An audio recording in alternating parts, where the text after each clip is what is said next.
if you're not facing any opposition and resistance in your life, my question would be, are you advancing the gospel in any way? If you can't look at your life today and say there's some sort of opposition, some sort of resistance with the way I live and the message that I preach, I would ask you to pray today, am I really even doing anything to advance the gospel?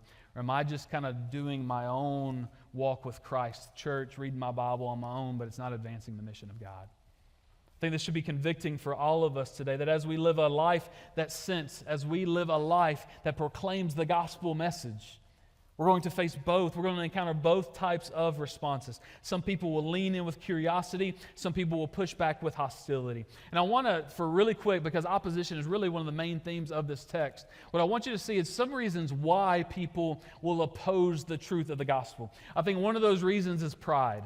Pride in their life. Many people do not want to admit they're wrong. You love admitting you're wrong, right? But we know that we are wrong in our sin. But to acknowledge Jesus as Lord and Savior means to acknowledge that you are living under the wrong authority.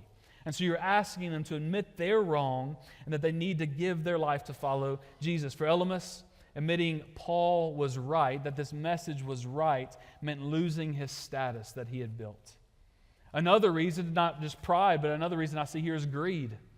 Greed is a reason which people will oppose the gospel, because the gospel the gospel threatens that which we treasure the most in our lives.